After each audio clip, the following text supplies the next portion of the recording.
I haven't yet read this article, but you can see it.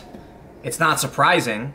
The body positivity movement may be contributing to the obesity epidemic. So let me just say that America has a fat person problem, right? And I don't mean that fat people are a problem. What I mean is we have a problem with people who are overweight. We have an obesity issue, and people need to get healthy. They need to, fix their diet, stop eating candy and sugar and all this other nonsense.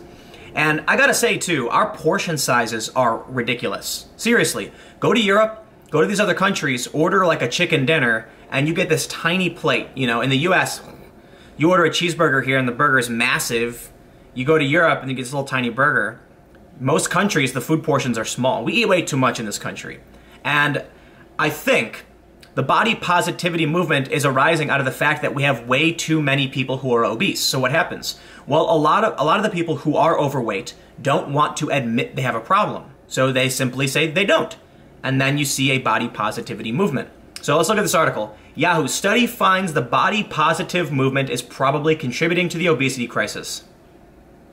Newly released research could strike a blow to the body positivity movement because it shows that the normalization of larger body sizes is leading to increasing numbers of people underestimating their weight. Consequently, some individuals are not making an effort to lose weight or maintain a healthy weight. The study by Raya Mudarak, D. Phil, from the University of East Anglia and the International Institute for Applied Systems Analysis in Austria, published today in the journal Obesity, showed that the number of overweight people who underestimate their weight has increased over time, from 48.4% to 57.9% in men, and 24.5% to 30.6% in women between 1997 and 2015. That was a lot of numbers, kind of confusing. Suffice it to say, people underestimate how much they weigh. So basically you go to someone and say, hey, are you fat? And they're gonna say, no, I'm not, I'm average, when they're actually probably fat. And so as the body positivity thing kind of expands, yeah, more people are gonna underestimate their weight. And it's not just that, there are a lot of people who are looking to other Americans to determine what their weight is. One thing I've noticed is that I have friends who tell me they don't understand why they can't lose weight. They say, I only eat once per day, I eat the same as my friends. Okay, well, do you exercise the same as your friends? Just because, when you see them, they're not exercising then doesn't mean they don't wake up and go to the gym or go for a run or something.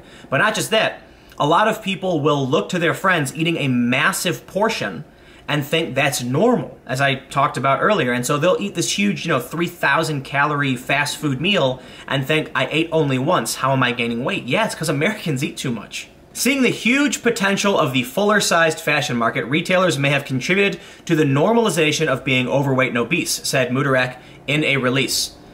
While this type of body-positive movement helps reduce stigmatization of larger-sized bodies, it can potentially undermine the recognition of being overweight and its health consequences. Okay, I have talked about the anti-science left and anti-science right. Typically, when I refer to the anti-science right, it's the people who deny climate change. Look, deny whatever you want. I don't think that consensus is fact, right? If a bunch of scientists are saying that they think global warming is true, and it's like the majority of them, that's not why I believe it, or will act upon it as though it's true. It's simply because it's the best thing we can do right now. Is it possible they're wrong? Absolutely, scientists are always wrong. That's the great thing about science. We are slowly getting it better and better. But it's likely that a lot of the things we believe are wrong in a lot of ways. But we're improving, we're building upon that, right? And it makes life better. The anti-science left doesn't believe that biological sex exists, and they believe that you can be healthy at every size, which you can't. Anorexia, that's a problem. When people are too skinny, you could die. When you're overweight, you could die. People need to just kind of pay attention to science. I'm not saying that we should all just always blindly follow the consensus in the scientific community, but if I'm gonna make a bet, right? If someone said, you're gonna make a bet on a roulette wheel, red or black. It's just slightly below 50% chance of winning. And I have an expert who's telling me, I win all the time, and I think you should bet this way. I'll say, you know what? I don't know what else to pick because it seems pretty even to me. I'm gonna go with the guy who seems to know what he's talking about. And that's pretty much the best way you can do it, I guess. And then just hope that when the science changes, you move along with those changes. And what we've been seeing over the past few years, I think, look, it's really simple, and I stated it earlier. As more people get fat, more people get overweight, they look to other people and think it's normal. Then you start getting these body positivity movements, these morbidly obese models. And I don't mean overweight. I mean morbidly obese. You have models who are morbidly obese, and they're saying this is normal and it's beautiful. You know, there are these images of this like morbidly obese woman. It says she's wearing a shirt and it says, "You're skinnier than me, not prettier." And it's like, look, we don't got to get into a debate about beauty. Beauty is in the eye of the beholder. Some people are really into that stuff. You know, people are into all sorts of crazy things. And right, whatever. People are into, and I'm not saying anybody's crazy. I'm not trying to rag on people for being overweight. I'm just saying people have an eclectic selection of choices and a variety of fetishes, right? People like what they like. The point is, it's unhealthy. You should exercise. You should eat right. Cut out the sugar. It's science. People don't like science. People just like the science that supports their view of the world. So, is it any surprise to anybody that the body positivity movement may be actually contributing to the obesity crisis?